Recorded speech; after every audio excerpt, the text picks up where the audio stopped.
I am Lady Frost. And I'm the Savage Gentleman, Victor Benjamin. And we are Pretty Proper. And you're watching Top Guy Theater.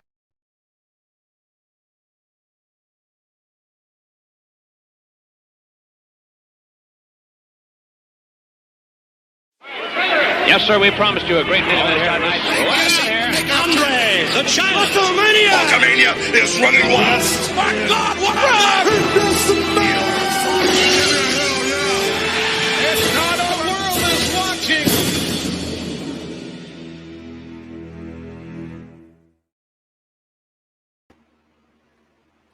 Good evening, ladies and gents. It is I, Phil Jackson. Unfortunately, not Frank Bruno.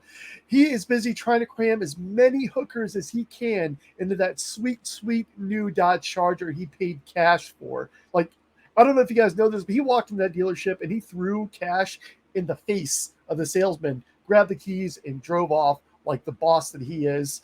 I think he's up to 12 now, so they're all going to get out like a clown car whenever he's done. Be that as it may, we've got an awesome show for you tonight. We are watching Wrestlemania 14. I don't know why I almost said 15. Wrestlemania 14, awesome guest. Without further ado, away we go.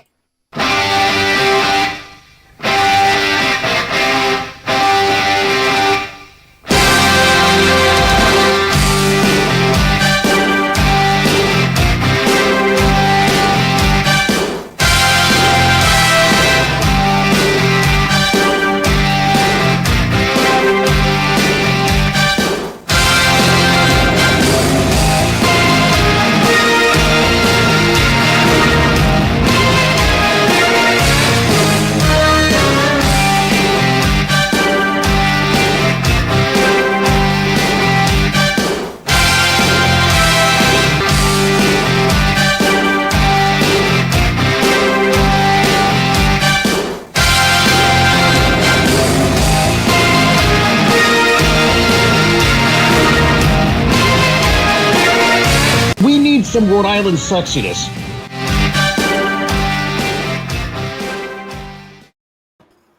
And here we are. Good evening, everybody. How are you guys tonight? I love the new intro. Fat and sassy. I love it. I heard every answer at the same time, so I'm going to assume everyone's great. But I'll go around the room. Anyway. Truly amazing. Sir, how are you? Love the new intro, brother. I mean, it's just something about Arby's French fries just never goes wrong. Oh, so what part of the intro is your favorite? Of course, the very first person you show. I don't remember who it is, but nice looking guy. And then the very last guy you showed. His name's Corey, and then there's Drew and Trey. Oh, okay, yeah, Corey, that's him. Super sexy. And then there's some Rhode Island sexiness at the end that I absolutely love. And we'll go down to the frozen rigid of Alaska. Miss Brandy Wagner, we haven't seen you in a while. How are you, and what have you been up to? I'm doing fine. We're currently melting. Now, you have to take that into context. Melting for Alaska is in the 70s, or at least for me. So we're doing good. I'm glad to be back, though. I think we've got this whole thing figured out, because now I have more than just me on the internet in this house, so I have to share. Are you also driving around the Dodge Charger trying to get hookers?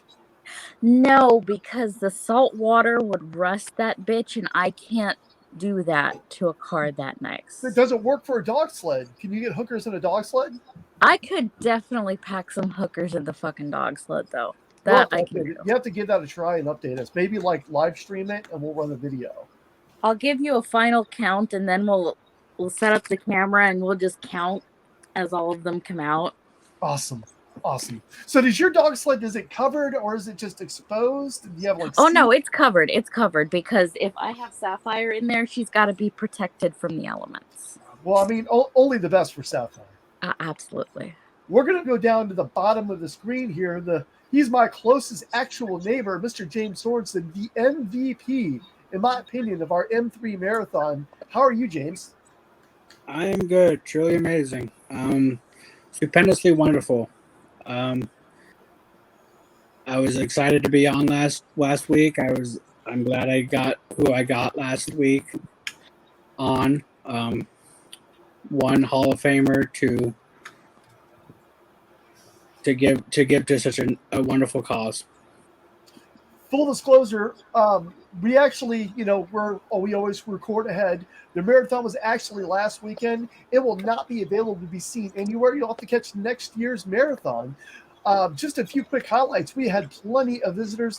We had Lash LaRue, thanks to Mr. Bama. We had Gerald Briscoe coming in, thanks to Mr. Sorensen. We had JEFFJRRETT, Jeff Jarrett. We had Paulie Brownwell. We had Pondwater Dave. We had the entire Filter Free Popcast crew pop in and out of multiple times throughout the night. We have there's so many people that I probably can't even remember them all. We had amazing donations, and I'm happy to say our goal was $100 an hour for 24 hours, which is $2,400. I'm happy to say that we raised $4,000 for the Organization for Autism Research. That is fantastic. We're already talking about next year's. I can't wait. And finally, speaking of the marathon, the guy that I think was in there longer than anyone but Adam, Mr. Sean. How are you, sir? How's everybody doing tonight? Great. We're here with you. Groovy, baby. I want to thank you for having me on the marathon. It was for a great cause. I had a lot of fun. Yeah, it was fun. A lot of laughs, and we learned some things, and it was good. There were bets, I'm sure, as to whether or not I can make it the whole 24. There were some people that thought they're going to pop in at 3 a.m. and see me dozing. Yeah, you made it. Yeah, I got to tell you, that last 2 hours was rough. I was fighting it. I didn't want to energy drink myself into a heart attack, so I decided, nope, I'm just going to power through and then go to sleep. It was rough. It looked like it was a rough time a little bit at the end, but it wasn't as rough as Adam almost missing his friend being on. Oh, God, that was great. Adam, you almost screwed the pooch. Leave it to me. That doesn't surprise me none. So, like I said at the beginning, we are watching Wrestlemania 14. Yes, the epic Stone Cold Steve Austin, Shawn Michaels main event. This is where Austin gets skyrocketed to the moon with that rocket up his ass. That being said, everyone yank your cocks out, get him nice and ready. Pull up WrestleMania season 14. Sorry, yes, I guess it's season 14, episode 1, however the cock does it. We're going to go to all zeros, and we're going to track the intro. We'll give you a couple minutes to get ready here. So while we are getting ready, I think I can announce that Frank will be back next week in tippy-top form, and you guys can stop hearing my annoying voice talking over all of you for weeks on end. I've had a lot of fun substitute hosting, and I'll say this. I say this a lot. I will say that we lose Sorensen every 5 minutes. No, I'm sorry. I love substitute hosting the show. I love doing everything I can for the show, but I am absolutely not a replacement for Frank Bruno. No one can replace Frank in the show. No one plans on replacing Frank in the show. He is the beating heart of Top Guy Theater. So we cannot wait to have Mr. Bruno back. Everyone talks about Bruno on this show. Mm-hmm. So I guess we'll have to wait another minute or two for Sorensen to come back. Anybody have anything fun going on? Well, you're talking about Sorensen, getting all these dates and everything he's going on. We were supposed to have a 6-man tonight, but I think he decided to ditch us for his woman. So, Devin Dowling, I hope you have a good night with your girlfriend, fiance, Erica. Erica, hope you enjoy the show tonight without Devin. So, thanks for keeping my buddy from me tonight. So, hope y'all enjoy the great night. There he is. Welcome back, James. Seems you're having your usual internet issues. We can hear you, James. It is Nebraska. Nebraska's shitty internet is right up there with Alaska's shitty internet. He probably has to turn the corn cob just a little to the right, and it should be just fine. James, do you have your cock at all zeros? I'm going to assume he has his cock at all zeros. We're going to go in and get started. He'll join us. We'll give him time codes. It'll all work out. I'm sorry, Brandy. Well, actually, Brandy, we're symmetrical again on the screen. I know. We are. I appreciate it. All right. Oh, he's back. There he is, James. We're about to get started. Are you at all zeros? Is that a yes? Yeah, that's a yes in Nebraskan language. I know that. Yes. Okay. All right, Sean. We're just going to go ahead and go. And if you would, sir, would you please give us a countdown? 3, 2, 1, play. The first temptation is to say that tradition has abandoned WrestleMania. That this grand spectacle, this enticing blend of celebrity and athleticism, has been taken hostage by a new generation of rogues. The baddest man on the planet, the toughest SOB, the reigning champion and #1 degenerate. These are men determined to write their own destiny. To hell with historians who will pen their tale. But tradition is indeed alive and well. Because after all, despite the brash bravado, it's the allure of World Wrestling Federation gold that has brought these men here tonight. The very belt that has immortalized Andre, Hulk, and Sammartino. The symbol of excellence that has inspired Gorilla Monsoon, the Big Cat Ernie Ladd, Classy Freddie Blassie. A lineage created by Vincent J. McMahon some 50 years ago. So tonight, through sacrifice and pain, through breathtaking displays of athleticism that define mortal boundaries, these men that shun tradition are destined to become part of it. It's WrestleMania, the grandest of spectacles, the showcase of the immortals. A time to revel in the occasion. And somewhere, beyond the spotlights, the father of the World Wrestling Federation will revel in it too.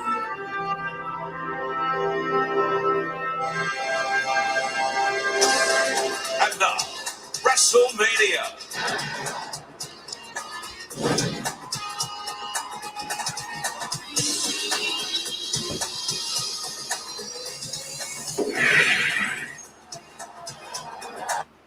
You know, I don't care if it's a good WrestleMania or the shittiest WrestleMania you've ever seen. Those intros always get you hyped.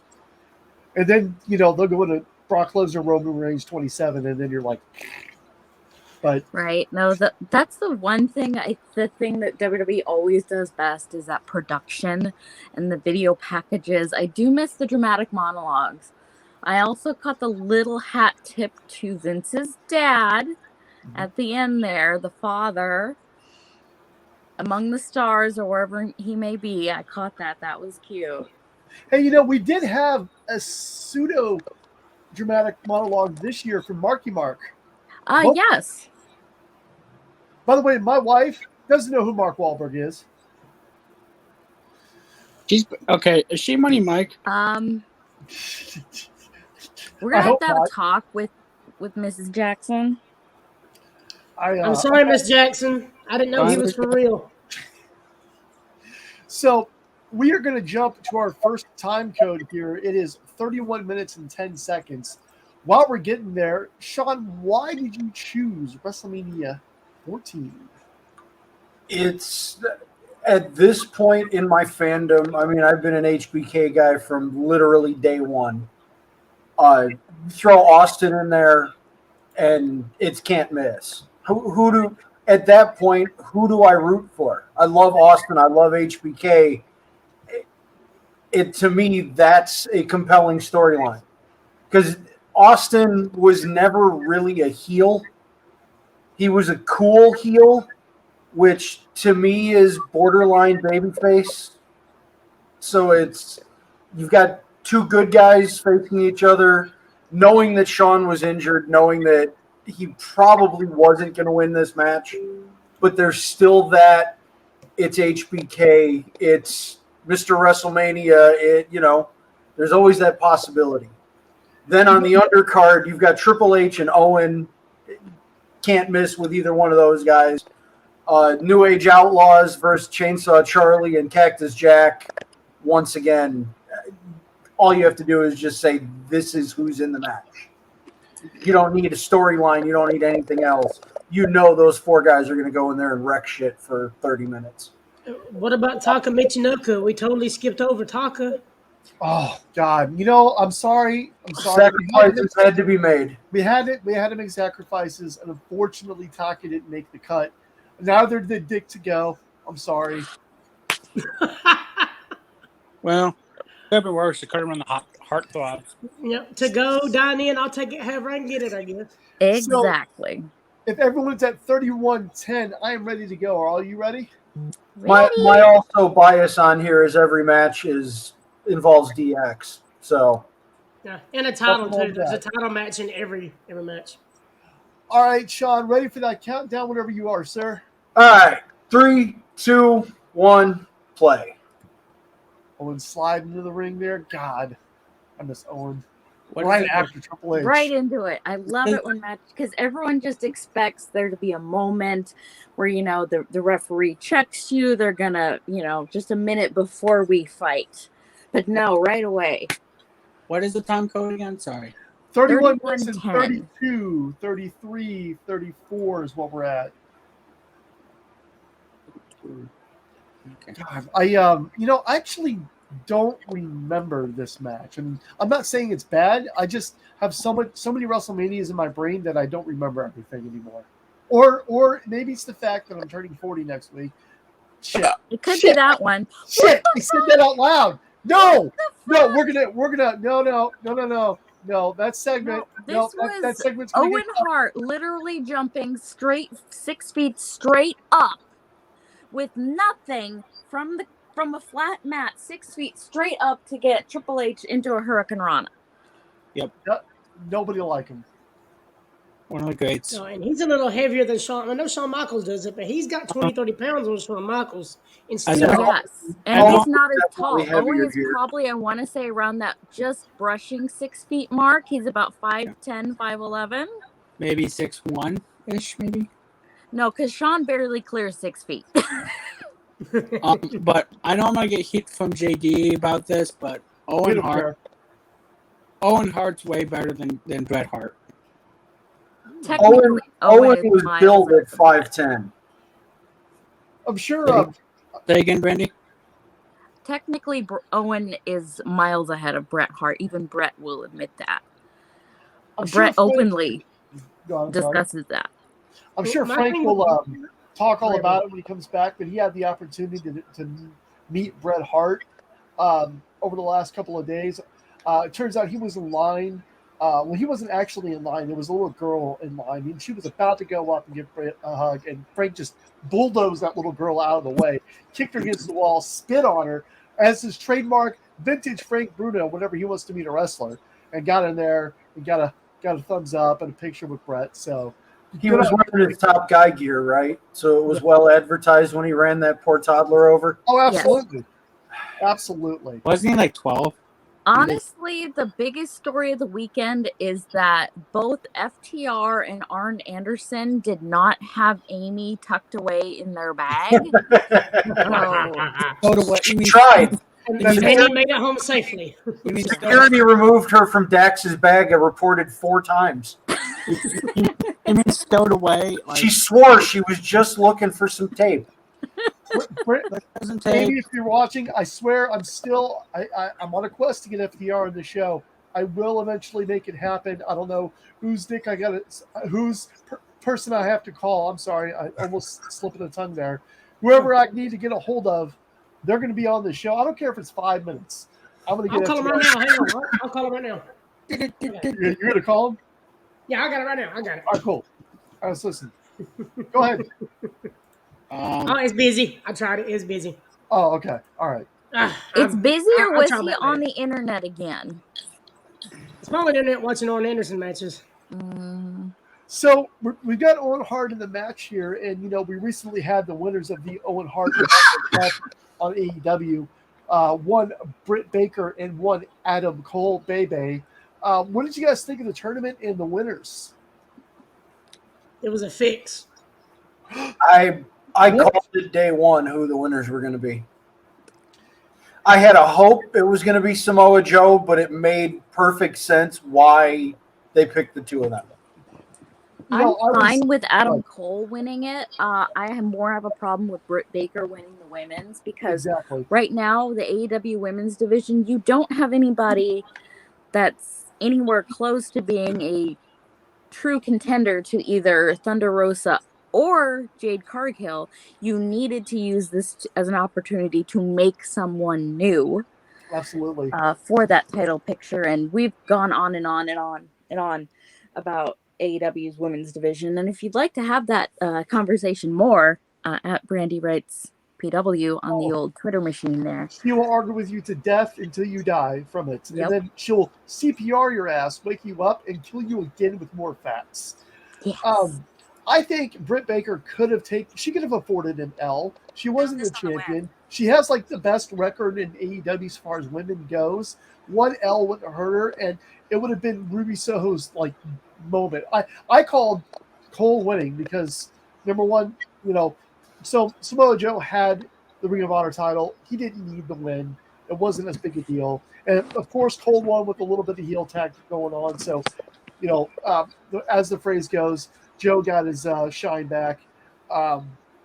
It is what it is at this point, but you're absolutely right. Britt Baker was not the ideal choice for that one. For that win, as obvious as it looked. That's just my opinion.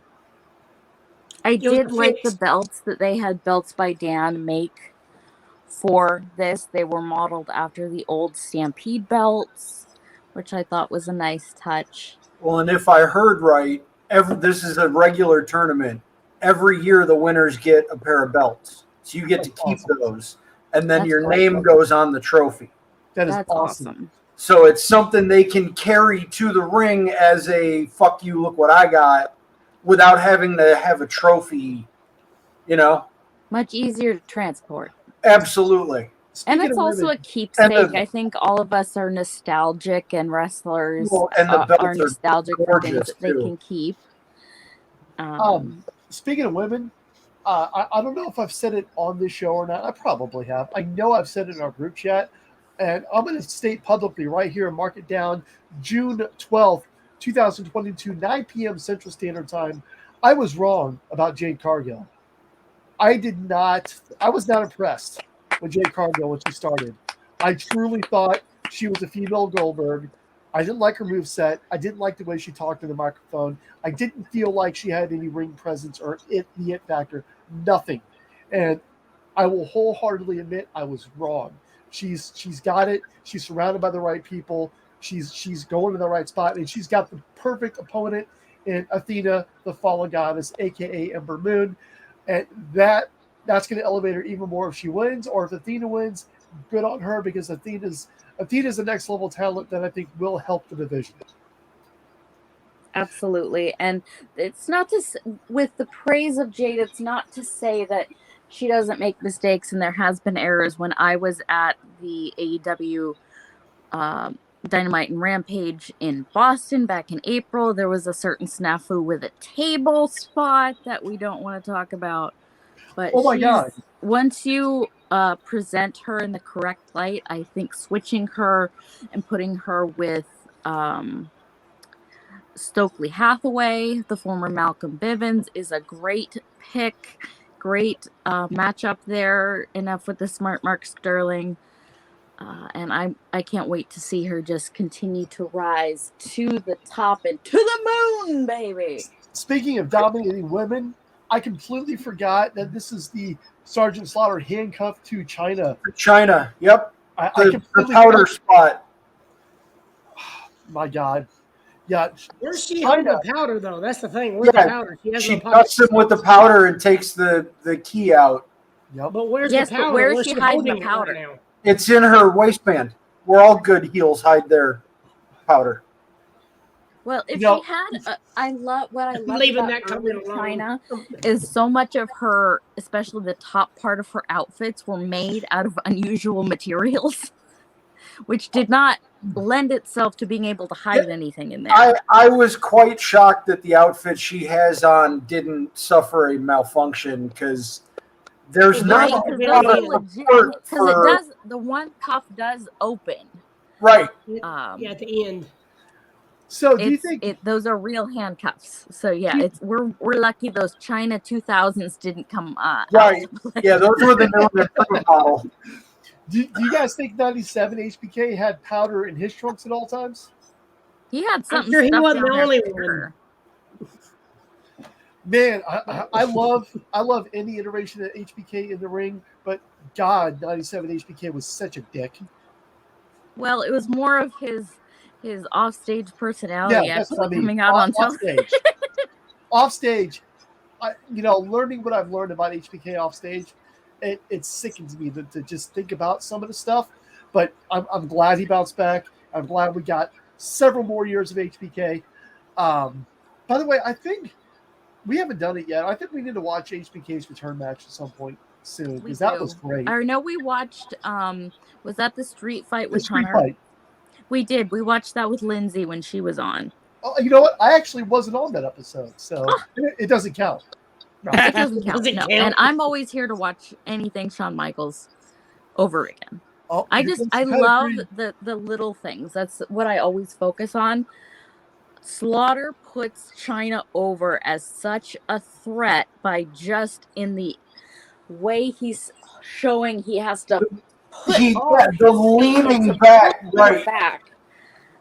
Yeah, and then it's still not mattering because she's pulling him towards the ring as he's trying to pull back, and he's losing that battle. Yes, it's so good. It's great to go back and watch this stuff knowing what I know now. Because back then, I was a dumb fan. I didn't see any of this shit. Oh, yeah. I didn't care. I was there for the entertainment. Now I see the nuts and bolts of how it's all put together. And it's watching Owen, the little things. He hooks the leg, he grabs the wrist. Yep. Just the little that most guys don't do. There's the powder spot. Oh, my God. She hit him with a whole fucking factory of baby powder there. Perfect, too. She hit it perfect. Like, did she empty the Pablo Escobar sneeze? No, I think it was in a baggie. I think she had it in a baggie and she just pancaked him with it. I think that's what it was. But did she put the entire bottle of I think so. That was a huge cloud. Adam, have you ever had the powder done to you, done to someone else? No. We can go in and stop the match here, guys. We're getting ready to jump. So real quick, China, she wasn't the most technically sound woman in the ring. She definitely had that it factor, but I'm going to say it. No, if there was no China, there's no Beth Phoenix. There's no Jade Cargill. There's no half the women we've seen. Nyla Rose. Absolutely. I mean, she's a lot more. China was a lot more talented than the Bella Twins. I think China was a lot more talented than she was given credit for, and people are just now, because they can go back and watch it with a little more critical eye, like I do. Yeah, going back and actually knowing what I'm looking at now, and seeing, like you said, Slaughter pulling against her, and she's still kind of slowly inching him towards the ring, and little shit like that is just, it's amazing to see, and it's very cool. The thing with China is Vince McMahon booked himself into a corner with her because she had her wrestling men and wrestling for the IC title and all that other stuff, and then you go to put her back in the women's division. How the hell is she supposed to lose? Right. And that was China's argument.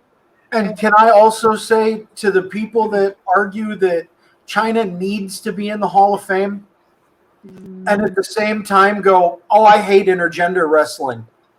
I'm sorry, what? You don't get both.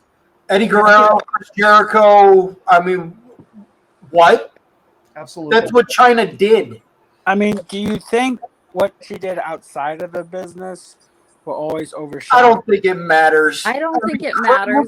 Look at all the shit that everybody else has gotten away with. She didn't hurt anybody. She didn't do anything illegal, and it didn't involve children. I don't care. We had one of the, you saw them at the very beginning, one of the best intergender tag teams wrestling today and pretty proper with Lady Frost and Victor. Absolutely. And if you watch some of their matches and you watch some of the stuff Lady Frost does, I mean, legit. I mean, it's believable to me that Lady Frost could kick half the men's division's ass in any company. I believe it. I mean, it's, and they get great chemistry. I mean, obviously they're married. That's probably why they have great chemistry. But I mean, I can understand to a certain degree why there's not mainstream constant intergender matches. I get it. But there are some women in WWE. The only one I can think of off the top of my head that could do intergender perfectly would be Charlotte. I hate saying that because Michael somewhere is Natalia. Island. And Natalia as well, but maybe those are the only two. But Charlotte could have a match with Brock Lesnar and make it good. And I hate saying that, but not because I don't like Charlotte or Charlotte's talented, but because Michael McClanahan is going to make us regret all of these Charlotte comments. Well, Phil, I'd actually agree with you, but because also, I mean, looking at this person that I'm looking at now on the screen, she's a lot. Sable never was not that talented. I happen to agree with you on that. So we're going to go ahead and jump to 1 hour 16 minutes and 43 seconds, and that's going to ride us out through the rest of the show. So 1 hour 6. 1 hour 16 43. 116. Not 43. You should have JR and Lawler on screen. So while everyone's getting that pulled up, I think it is time for our favorite new thing, everyone's favorite new thing, this week's TGT Group Chat Quote of the Week. This week's quote is brought to you by Mr. Mike Kolb, who says, No, I gifted them to you 3,000 dick pics. Take that as you will. Mike, that whole conversation was great. He was supposed to be here with us this evening. Unfortunately, he's in the hospital right now. We hope him and his family are okay and healthy and safe, and hopefully we get him on here next Sunday, because I'm sure he wants to just pull pranks on me, and I don't know. I have nothing to say. I've lost my words. So 1 hour, 16 minutes, 43 seconds. Is everyone there? I love this Lawler outfit. That red just pops on him. The King outfit, yeah. So Frank's out. So Frank's out getting hookers for Antonio. All right. No, Antonio gets his own hookers, but he just gets. That's why he has the bus. They just get on the bus but and go to work. But he gets the dirty hookers. I think Frank has a little more class. He gets the good. Frank gets the classy broads, and Antonio just get whatever walks on the bus. Absolutely. I mean, because we all know Frank just has wads of $100 bills and just throws at people.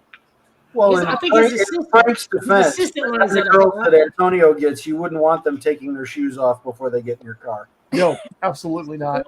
You see, Frank has his own assistant helping him get everything. Got her. Are we all at 1 hour 16:43? Yep. Okay. All right, Sean, hook us up with that countdown, sir. All right. 3, 2, 1, play. Beautiful. Love it. I love these random people behind me. That's evil twin over JR's shoulder there trying to hog the camera. So, like I said earlier, unfortunately, Mr. Henry could not make it this evening. He might pop in at the end. This match is Cactus Jack and Chainsaw Charlie against the New Age Outlaws in that dumpster match. And this match runs 10 hours and 1 minute. And this match runs 10 hours? 10 hours and 1 minute. 10 minutes. Wow. 10 minutes, 1 second. It feels I thought we were only doing one marathon a year. Damn. I quit. No. So I think this would be a perfect time while we're watching along to go ahead and map it. Yo ho ho. Yo ho ho! Hey! Blow me down! Na na na na na.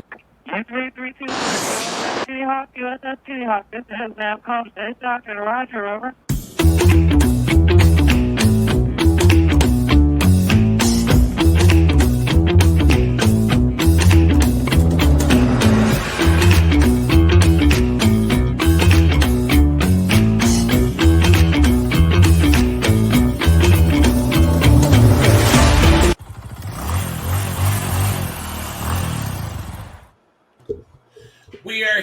Again, coming off a magnificent performance.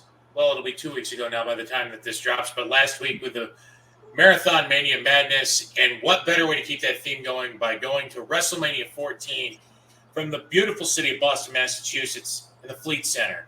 More appropriately known today as the TD Garden. The TD Garden replaced the Boston Garden, which closed its doors in 1995 and was the original home of the Boston Celtics and the Boston Bruins, who now make their home within the TD Garden. WrestleMania 14, our big night, sees world's baddest SOB, the Heartbreak Kid, and the baddest man on the planet, Mr. Mike Tyson, former heavyweight champion of the world in boxing, square off, so to speak, against one another in our main event later today. Unless, of course, Phil decides to do this earlier, since, as I'm sure you'll figure out by the time we get into this far enough, I'm actually not doing this live today. What? I thought maybe we were the only ones doing the show and everyone else didn't show up. I mean, it'd be kind of bad if the guest didn't show up, too. And it's just we could do it, but... I mean, we could just like our new intro, we'll just Photoshop everyone else in there, just like little pop-ups of everyone else. Say I'll they're have here. to remember that one of these days. But as I was saying... Or we also just figured out that I can be up here multiple times. So I'll just get cardboard cutouts of everyone else, and there we go. It's this night that the Attitude Era kicks into high gear with Stone Cold Steve Austin winning the WWE title from Shawn Michaels in our main event. This would be Shawn Michaels' last professional wrestling match until WWF gets the F out at SummerSlam 2002 when he returns in an unsanctioned street fight against Triple H, which would begin a wrestling career that would end in 2010. The 19,028 people crammed their way into the Fleet Center for I actually don't know numbers. I haven't done that much research yet. With a buy rate of 730,000, this makes it one of the higher, if not the highest, pay-per-view buy rate for the WWE in the year of 1998. In this same month, March 15th, we go to I don't have the rate tab. There I go. I got it now. We go to Mobile, Alabama, and the Mobile Civic Center. Home of one of my favorite, I won't say wrestlers, but impressions, Hardcore Holly. I got an idea. Why don't you give me the damn belt? I'll beat everybody. I'll like to this day, the story about him A, wrestling a bear, and B, him just talking down Scott Hall and Kevin Nash when they were fucking with him backstage.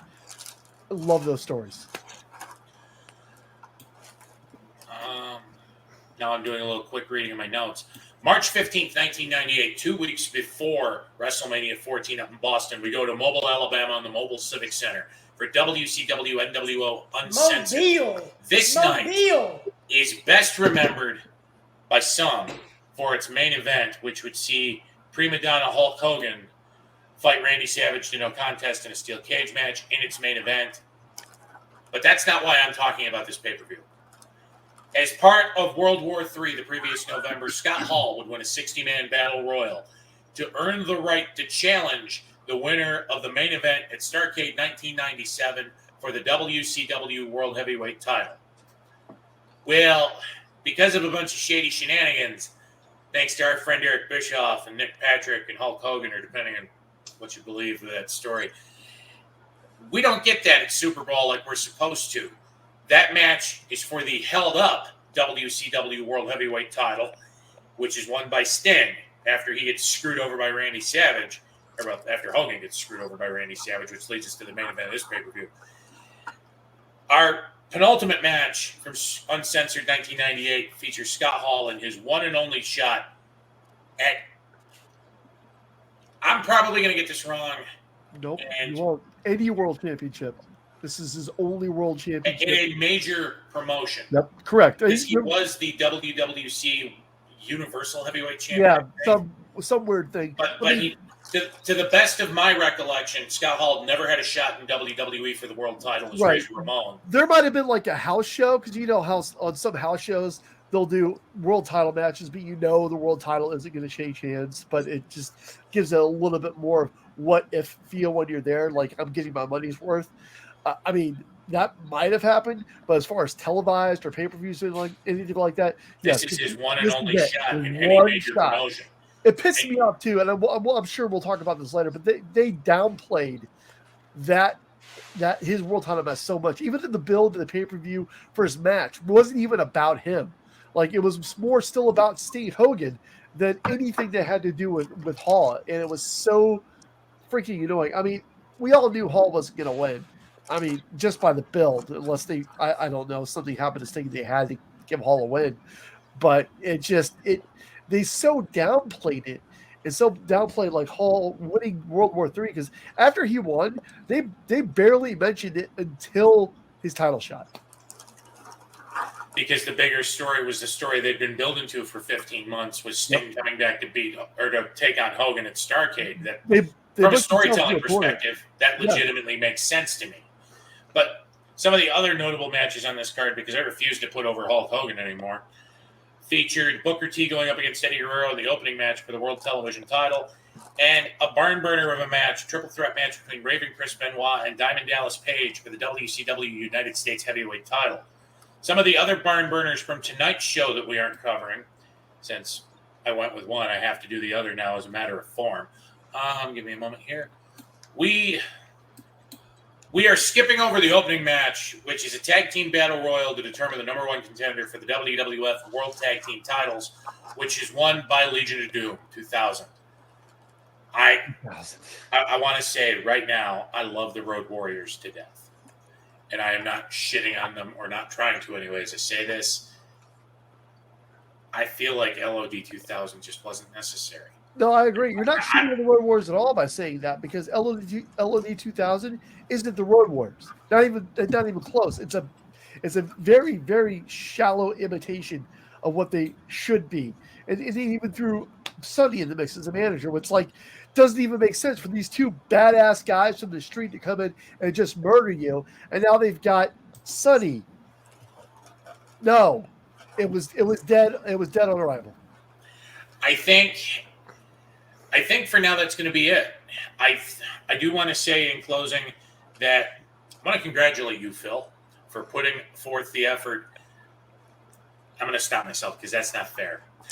I want to thank you personally for spearheading the idea of donating to the Organization for Autism Research with the Marathon Mania Madness that we did last week. I also want to thank the rest of our crew for putting together a fantastic show. I want to take a moment and thank the members of the Filter Free Podcast, Timmy C, Angel, TJ Stevens, and David QC for joining us, as well as Josh Chernoff, Jeff Jarrett. I hope we can have you back one of these days where I can actually join you, because you seem like a real fun dude, and it would be a pleasure and a privilege to be able to work with you side by side, or at least be able to say I worked with JEFFJARRETT, as well as Gerald Briscoe. I want to thank all of the people who donated items. And most of all, to the people who took the time to watch us for 24 not quite continuous hours because of a snafu that Frank made that shut down the stream. Kirk. Don't forget about Lash LaRue or Big Time Paulie B. Thank you. And Pondwater Dave. And Nothing Happened in Evan Polisher. Our lowest rated show of all time.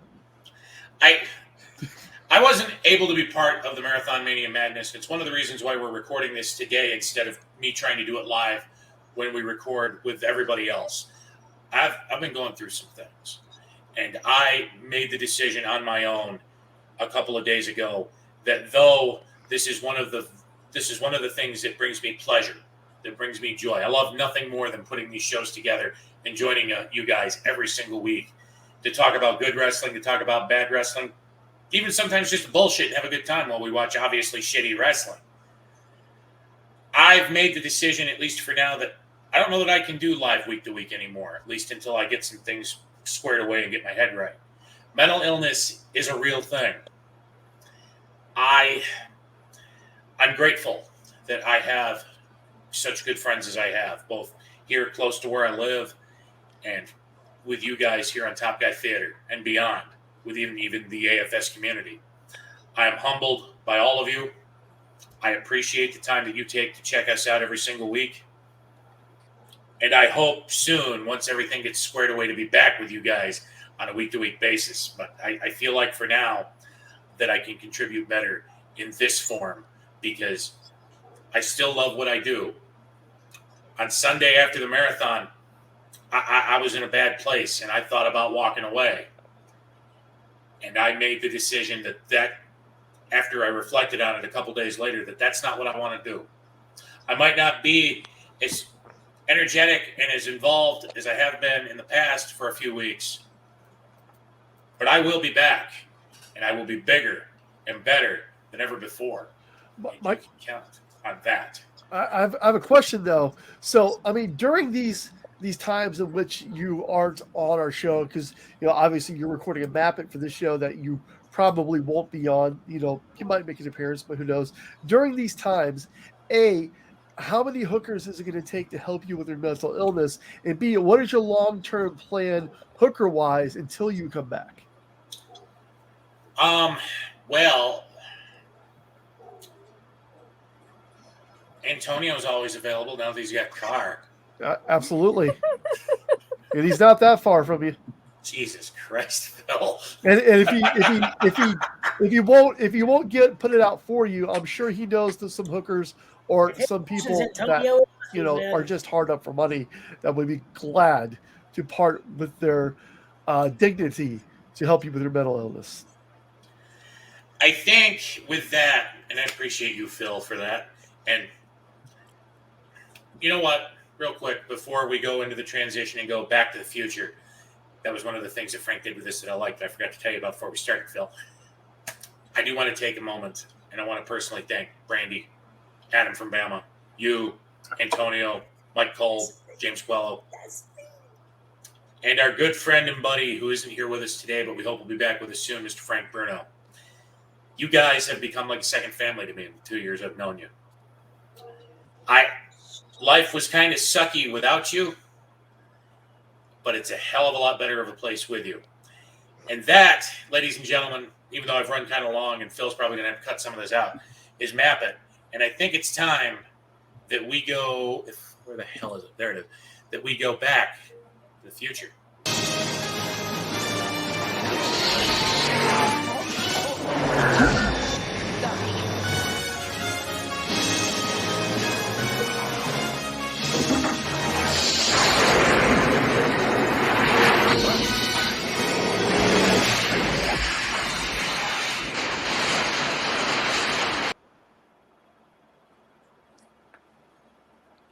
Love that, man. Okay, first of all, as Adam pointed out because he could not restrain himself, it's Mobile, not mobile or It's Mobile. Mobile, Alabama. Mobile, Alabama. Fuego del Sol. So, Adam, where does Bob Holly rank amongst your family tree? Well, my tree don't branch out, so he's just right there in the middle. We all know that everyone in Alabama is related. So like just the whole state, they're all related. So I didn't know it is like third cousin, fifth cousin twice removed, brother, uncle. Third cousin, third uncle. And I don't appreciate Henry pulling on our heartstrings either. I got something in my eye there for a second. Me too. It's just the allergies, they've said. We had some allergies last weekend about Yes, no, they've said, I've seen this, on the internet and scientifically, I've researched this. They've said this allergy season is, the worst they've ever seen. Well, it just hit me all of a sudden. So everybody's got allergies. And also make sure you don't have COVID. Hey, real quick, I'm going to track this, guys. 1 second. That's gonna be Kane. He's waited 20 years to face his brother, The Undertaker. Looking at him, looking through the eyes of that giant who stands in front of him. The fire Undertaker. The Undertaker set up put a tube driven down to the camera. You are my personal instrument of destruction. And in instrument that Paul Bearer vowed would destroy each superstar. Until the man from the dark side would face his brother one-on-one. Oh. But the Undertaker stood steadfast. For I will never fight my own flesh and blood. I will never fight Kane. He is daring his brother to fight him. For I will never fight my own flesh and blood. Kane's attacking his brother. Wait a minute, he's gonna fight back. The Undertaker's had enough. He had enough. He had a chance, JR didn't do it. What must be going through his mind? What must be going through his soul? Undertaker, welcome to your worst nightmare. Bruce Picture's favorite character. I was such a big fan of the Michael Myers Kane. You know, Kane in any iteration except for Corporate Kane is fine with me. I can't remember who said it. There's somebody that's on the show that said they like Corporate Kane, and we probably shouldn't have them on the show anymore. No. Whoever said that should be removed from the internet completely. Well, they can be with Money Mike and his shitty taste in movies. I just liked when he didn't talk. He was a silent assassin. It was obvious he was there with one purpose and one purpose only, and that was to destroy. I didn't care that he didn't talk. He had Paul Bearer, who the shit needs anybody to talk when Paul Bearer has a microphone in his hand. There's Linda. Thank you, Sean. You know, I agree 100%. For me, you know, if you know, obviously you can't stay the same gimmick forever. You have to change it up a little bit. I think this came, they should have skipped all the talking, all the DX, all the other stuff, and went right to bald-headed, towel over his head, Monster Unleashed, Crazy Kane, because I liked that stuff. It was fresh. It was fucking set JR on fire. How cool or not cool or awful or however you want to look at it is that. I did love the corny stuff with him and Daniel Bryan and the Shrink and the Team Hell No. The Team Hell No stuff was so funny. Yeah. I think No, I do what like they that could have one. left in from that era that you didn't like, Phil, with the whole DX thing is when they did the bit with Tori, where she was trying to like old school Beauty and the Beast, beautiful woman trying to tame the monster. That was still very much in line with this like horror type character. And you know, who can forget probably one of the greatest storylines of all time? It might even go down as the greatest storyline in wrestling history. Kane, Lita, Snitsky. It was not Snitsky's not his fault. Yep. It's not his fault. And that baby got punted in the audience. Just saying. I mean, that was 2004. That baby would be 18 now, damn it. That baby had a family. Just old enough to become a wrestler and enact his revenge against the man who punted him into the 47th row. That storyline writes itself. That's awesome. Mike Chioda wants to see Snitsky back in the ring. You know what? If he can go, the dude did have some talent. He was entertaining. He was funny for a guy that was supposed to be a monster. I liked him. I like the temporary duo of Snitsky and Heidenreich. That was pretty entertaining. Okay, you need to go with that guy that said who liked Corporate Kane. You need to go step outside with him. Yeah, I somehow Heidenreich popped up across my timeline on Twitter, and I was like, "Oh, I forgot about this guy." And I looked him up, and I was just like, "Holy shit! Okay, yeah, no, I'm good."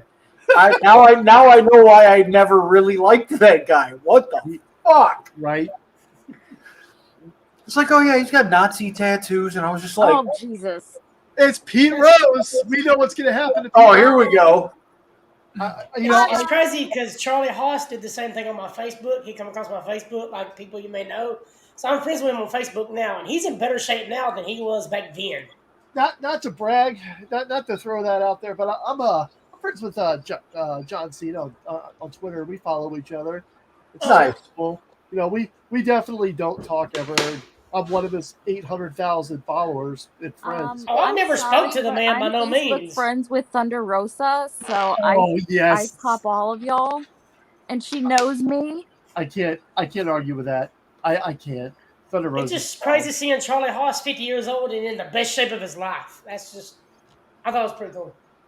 Heck, it's like Paul White, Big Show. I mean, that dude's got a 6-pack now.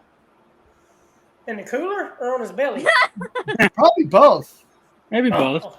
Both. Maybe And that's no BS right there, is it? That's no BS. Oh, I would love to see Big Show in another movie. I don't care what anybody says. The one where he was in the orphanage and he accidentally burned the orphanage down and he was going across. That was some of the funniest shit I've ever seen. That where he's recording the promo videos and he stands up into the ceiling fan. Knucklehead. There you go, Knucklehead. That was great. You know what? I think I have an idea here. For some reason, well, I know how it started. Antonio was watching the very first Top Gun, and in our Twitter chat, we were talking about the original Top Gun, and he's like, "Oh my God, Tom Selleck's in it," but he meant Tom Skerritt. Tom Skerritt. And Top Gun Theater. Yay! Top Gun Theater.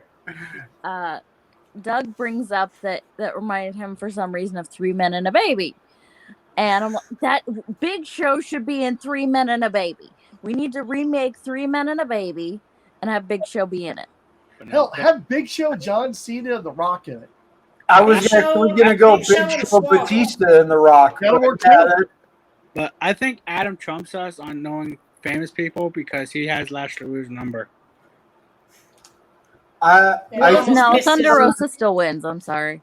Well, we should do Big Show. Instead of doing Big Show and a baby, we should do Big Show and a swoggle. Yes. Do Swoggle, 3 Men and a baby. Baby, but instead of a baby, it's Hornswoggle. Exactly. That'd be awesome. You know, Captain Insano is still my favorite Big Show character. Oh, here we go. Captain Insano, yeah. Captain Insano shows no mercy. Do you need a water boy? How old are you, kid? 12, 13? I'm 35 years old. You know that guy's still a virgin. And here comes the beginning of a long-standing tradition of Pete Rose getting mauled to death by Kane. Bye, Pete Rose. Never gets Red old. Sox fans all throughout this, they're like, fucking Was thank was this where he made the joke about leaving about tickets Bill for Bucky Dent, Buckner. but he couldn't Yeah, bend he had over? tickets for Bill Buckner, but he For couldn't bend Buckner? over to pick them up. Right. How about it? I wonder how much Pete Rose got paid just to get one tombstone. And wonder how much he got paid for it. Probably 25 grand for I'll his. take 2 tombstones for that. Yeah, much. right. For his little bit there with his spiel, yeah, he probably got 25 to 50 grand for. And I'll take a choke slam with those 2 tombstones if I'm getting paid 25 stacks. I'll take the 25K and a chiropractor, and we're good. You can tombstone me for 30 minutes. I'll take it. Because the choke slam is going to do one of two things: it's going to fix my back, or it's going to make it worse. So where does this Mania It's rank going to all fix your time? back, but it's going to throw everything else out. It's going to just throw everything else Your up. knees, elbows, your neck. Where did this Mania rank all time for you, Sean? It's towards the top. I was fairly entertained. Like I said, I was a huge DX mark at the time. Shawn Michaels was and still is, to me, the greatest in-ring entertainer. And I specify in-ring entertainer because I have different levels of GOAT.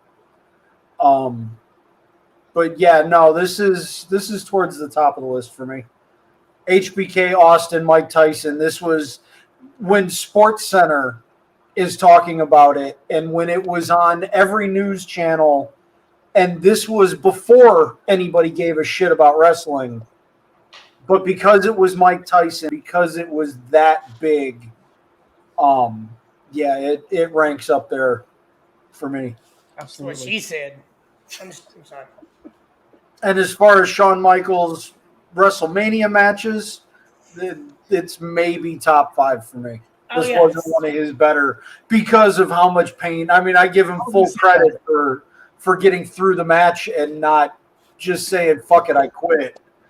20 minutes of that. Like he never ever fell into the match. No matter what he did. He never some of the interview stuff that I've seen, they said he walked through the curtain and literally collapsed. Yep. Couldn't move. He was done for. And to think, he was out there 20 minutes in that level of pain. I don't care what kind of pills you're on. That was beyond pills. 100%. You know what else? I got to say it at this point because we're talking about wrestling with an injury, guys. How about Cody Rhodes? Cody Rhodes. Cody. Good segue. That's a gut check wrestling through. I mean, it's not like he phoned it in. They wrestled, not here. I'll just go on and throw this up here because we know how I feel. Not that I give too much of a shit about Dave Meltzer or how he feels. And not only to praise Cody, but give it up for Seth Rollins, too, who I went back. I've watched that match 3 times now. Yep. Every shot to that pec, if you slow it down, caught him here. Yep. It caught him here. It caught him here. At no point did he actually touch that. That's amazing. To make it look that good and to be safe throughout it, full credit to both of them. Oh, Seth Rollins is my top 3 performer in wrestling today. Top 3. I can see that. I've been so happy with the Cody Rhodes run right now. Cody Rhodes literally doing his exact same shtick in WWE, but he feels like he is 10 times the star he was in AEW, and it just he's just larger than life in there, and like they're treating him more of a star than AEW did. As soon as he did that entrance in WrestleMania, came down. By the time that match was over, he was the company's number 1 babyface, and he's still there. Yeah. Cody's biggest mistake was if I lose, I'll never challenge for the championship. Yep. Because where does he go? Yep. At that point, you can't be the man. You've taken yourself out of the running forever for being that guy. And isn't that the whole point of absolutely being a wrestler? Especially a guy like Cody that's what he wants. That's the legacy that he has to follow. I totally understand why he's in WWE. I begrudge him nothing. If he's happy, his family's happy, nobody can say shit about it. Right. If you watch, if anyone watched the Broken Skull sessions with Cody Rhodes, essentially the 2 big mistakes he made, and this is kind of paraphrasing from his own words or what you get out of the conversation, is number 1, he gave too much. He took himself out of the world title picture. He put over damn near every single new person that came in. Either he beat him, he lost to him, or they had a classic match, which, testament to Cody. And number 2, he took an EVP role, which he said he was 10 years too early to be ready for. Had he just come into AEW, but here's on the opposite end, had he not taken the EVP role, we wouldn't have the AEW we have now. We wouldn't have the competition. No. So it's a catch-22. Cody did what he was meant to do. He built himself up from a guy that they had no faith in to coming back and instantly being the number 1 babyface of the company.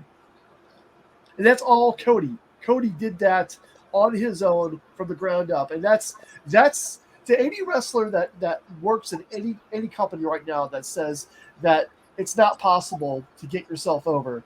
Cody Rhodes is the perfect example of taking yourself, believing in yourself, betting on yourself, and recreating yourself, and leaving a company as a bottom-tiered, lower mid-card, nobody gives a shit guy, to instant babyface several years later.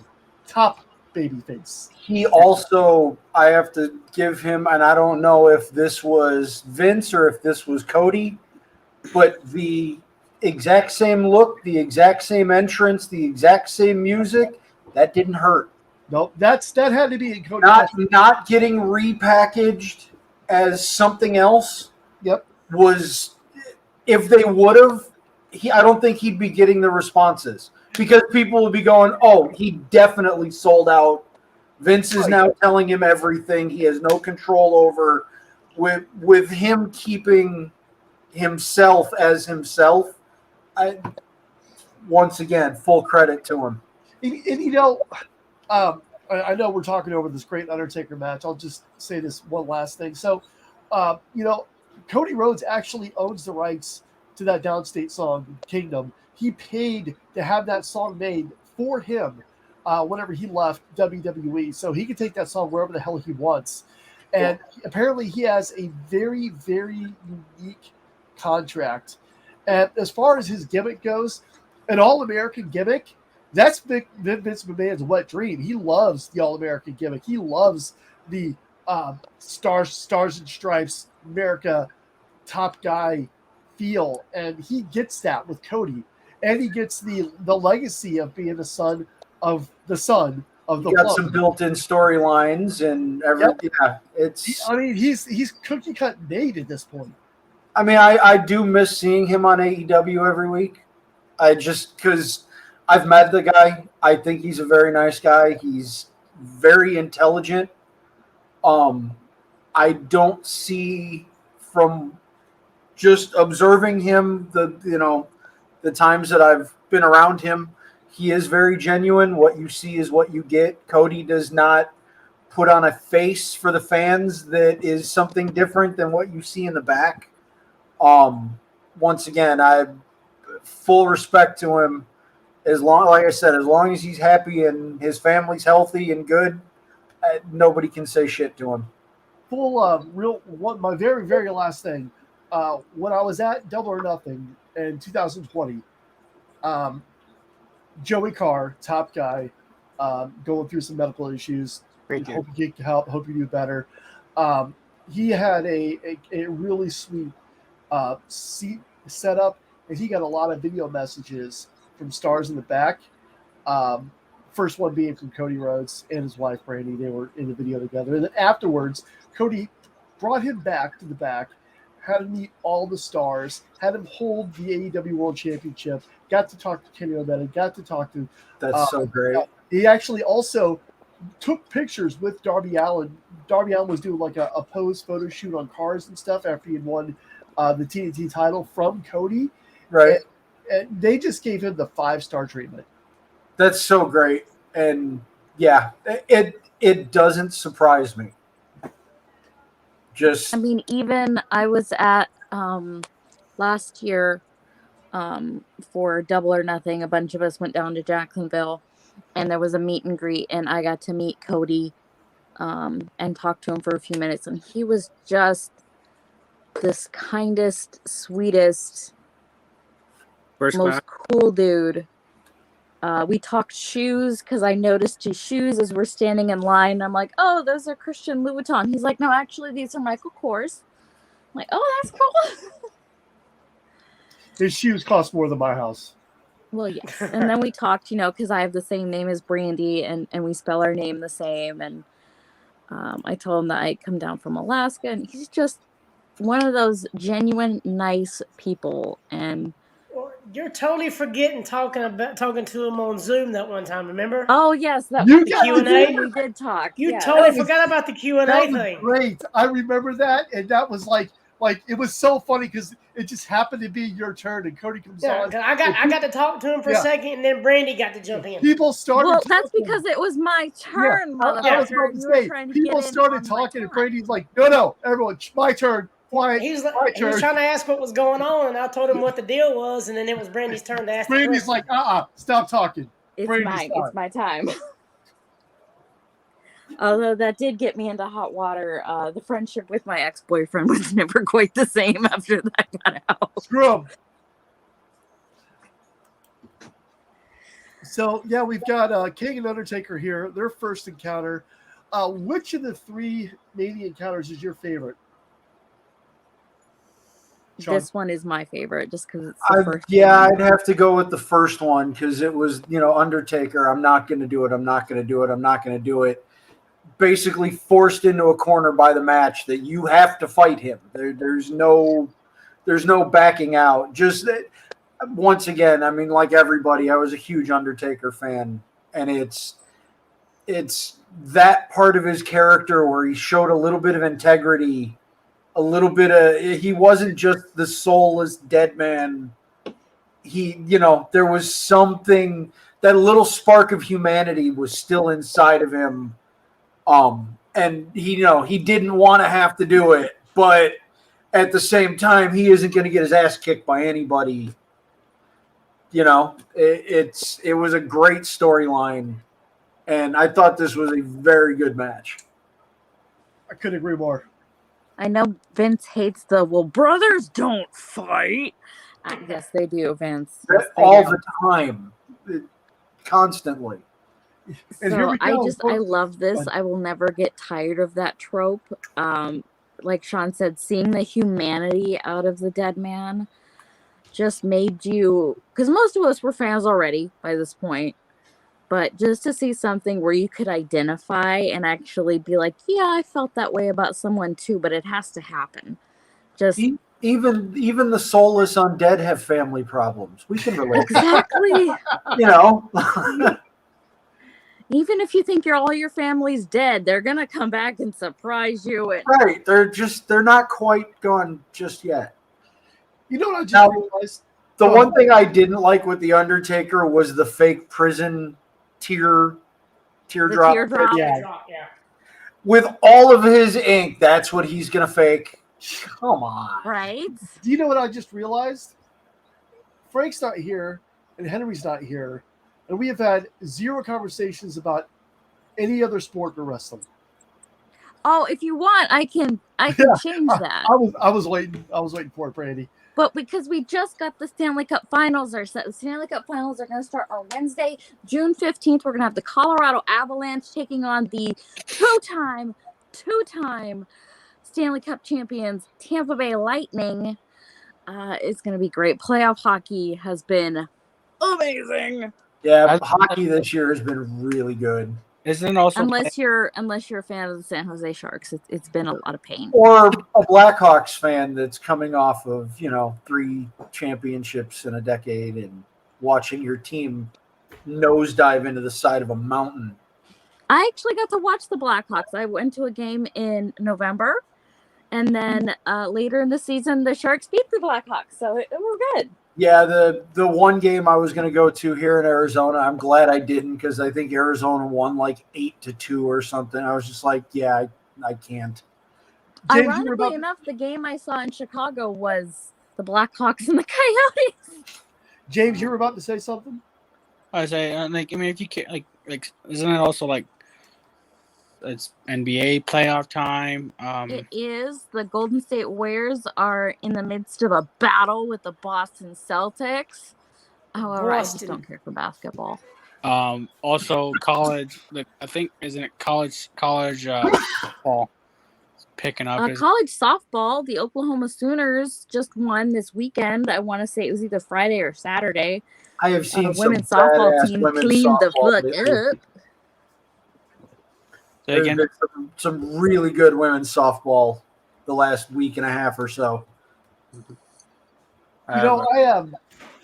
Jeff Jarrett was on the marathon, and I don't know why it did not occur to me that his baseball team was only an hour from my house, and so I've got an invite to go down there and visit him during a home game, and they actually play a team that is 5 minutes from my house, so I'm gonna have to go to I'm not a huge, I love the Cardinals. I'll go to a Cardinals game. Other than that, not big into baseball, softball, anything like that. But I will go. Minor league baseball games are entertaining as hell. That's what I hear. So minor league games are, the minor league games are a lot of fun. In person is way more fun than just like watching it on TV. Oh, so you way combine better that with minor league baseball just being more fun and being there in person. Oh yeah, the Chicago Cubs games we went to last year was amazing. Yeah, I'll go to. Yeah, and this year, freaking Mark wants to go to a White Sox game. I hope we don't get shot on the south side of Chicago. It's not that bad. Cole invited me to a Cubs game, and I'm like, dude, do you not realize I'm a Cardinals fan? And you want me to go watch a Cubs game with you? Growing up, 99% of my friends were Cubs fans. In the U.S. Isn't TJ a Cubs fan? I don't care nothing about baseball, but I went because it's the Cubs field. The Wrigley Field, Wrigley Field, Wrigley Field. I've worked gigs directly around Wrigley at like 6 different bars. I've never been in Wrigley. It's really nice. Two Like we didn't spend a lot of money. We sat in the bleachers. It's great. It's great for a toilet. It was awesome. I mean, it's nothing compared to the oldest ballpark, which is Fenway Park. See, I've never been to Fenway. It's on my list. But my current favorite ballpark is the one here in Arizona. I don't even know what the fuck they call it. I think it's still Chase Field. I think it's Chase Field. There's something about it's got this brick and exposed ironwork. Mm-hmm. It's got a very old school feel to it, but it's newer. I don't know. Actually, let me get my sports book. I have a bucket list of like checking off all the teams and all the fields. So let me go get that. See what you did, Phil. Yep, I had to say it. Kane off the top rope. I love this clothesline. I love it. Watching a guy that's that tall come off the top rope and try and do a move down always looks so awkward because it's not a dive; it's like a jump out. And I don't know. Not to brag or anything, but I mean, you guys talk about your baseball teams and your John 3:16s. Oh The God! St. Louis Cardinals say they just whooped your ass because there's only one team that has more World Series wins than the Cardinals. And I mean, obviously they're probably not going to catch them anytime soon because they're about three times as many wins, but actually exactly three times as many wins. But the Cardinals kick some serious ass, y'all. So I can't talk about baseball. Yes, it's still called Chase Field. It's still Chase Field. Yeah, baseball this year doesn't work for me. The management built a high-performance automobile and handed the keys over to a drunk who just immediately ran it into a telephone pole. So, Adam, how many home games does Georgia football have this season? It should be 5 or 6. It's usually about 6, depending on the new scheduling. But I'm still waiting on Texas, Oklahoma to join SEC so we can beat their ass like we did everybody else. I love that too. Can I note right there? I love that. How strong Kane is. He knew that Taker was way too low and literally just dead threw 300 pounds up in the air, caught him, and then hit the tombstone. Absolutely. And then he while he was flipping around, he got in there and he hit a few teeth out. You know, as he yank him. Well, maybe this season, Adam, I'll come down to Alabama and we go to a Georgia game. Oh, don't threaten me. I didn't do nothing wrong. Yeah, this match, I forgot. So, this obviously adds to the streak, which isn't really a thing at this point, not really recognized. But thinking about the streak, like, was there like 1 year in particular, not counting Brock Lesnar, was there 1 year in particular, one opponent where you thought, holy shit, this might actually be where the streak ends? Batista. Edge. Batista, Edge. I was going to say Edge. And, Edge. As a matter of fact, both of those, Edge and Batista, were probably the two closest. As a matter of Shawn fact, Michaels. Undertaker actually offered Edge the victory to in the streak. And Edge just sees, I absolutely can't. I'm not going to be the guy. It just shows the professionalism of Edge, though, how professional and how much he loves wrestling. Yes. I don't think the streak should have ended. I don't. He should have retired with the streak intact.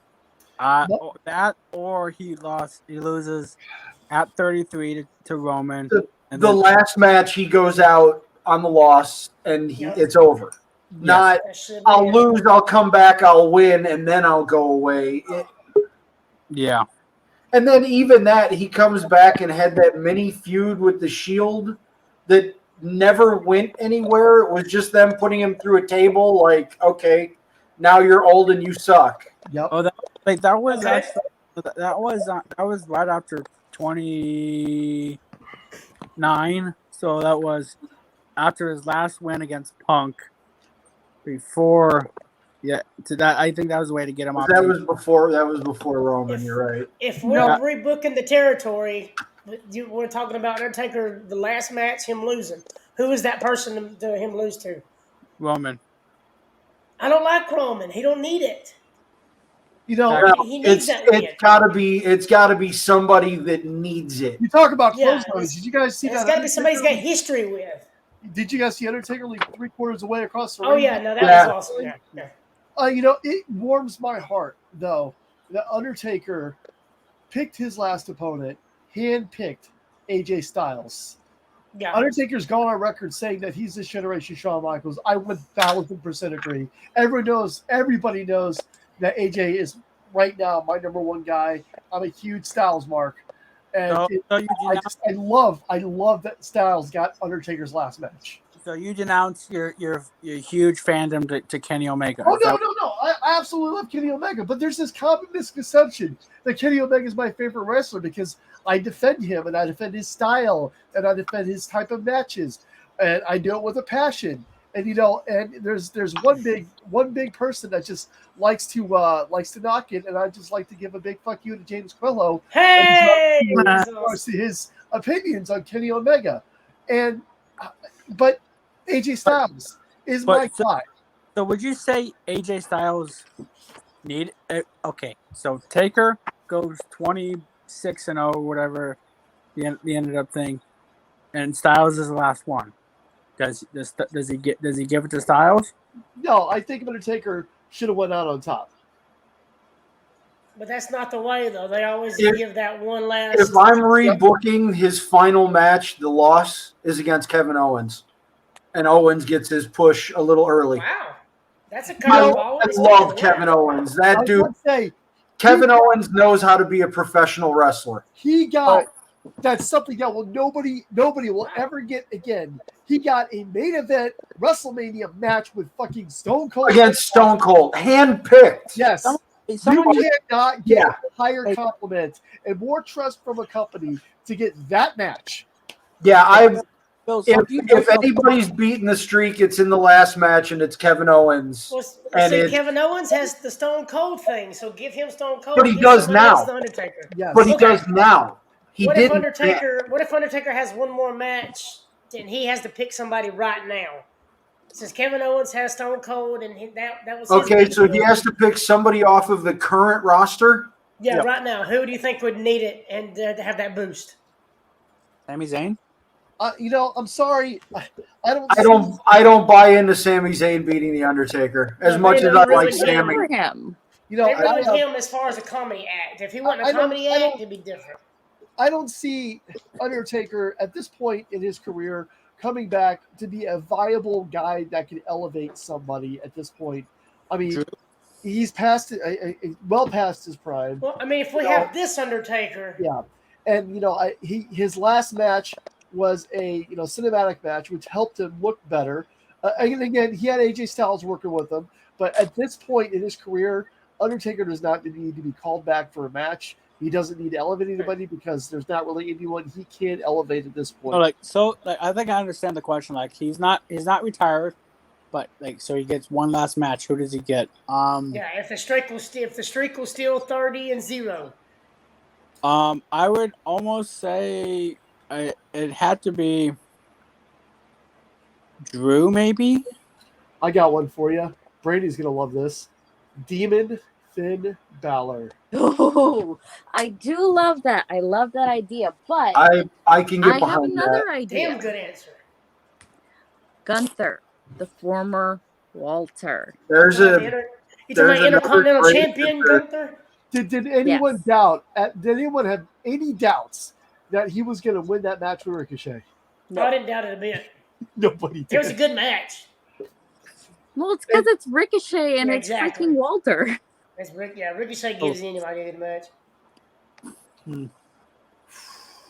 Oh no, AJ Styles. Okay. Do you want the correct non-WWE answer for who that should have been? Sure. Ali.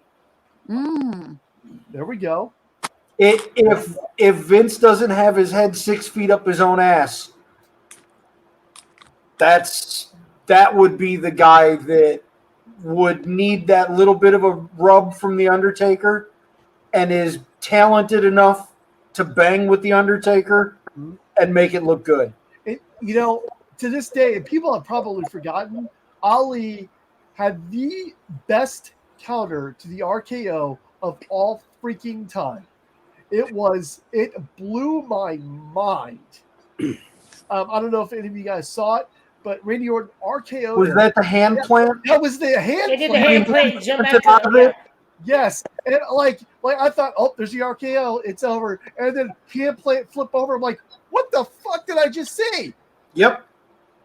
I remember that. Yeah, now. that would be my answer. Would be Ali. I like Ali and Demon Finn Balor. I like both of those answers. Yeah, those are two solid answers. It's unfortunate that I expected a lot out of Finn Balor, and they just kind of, oh, you're injured. Well, back into the shuffle, and if we get back to you one day.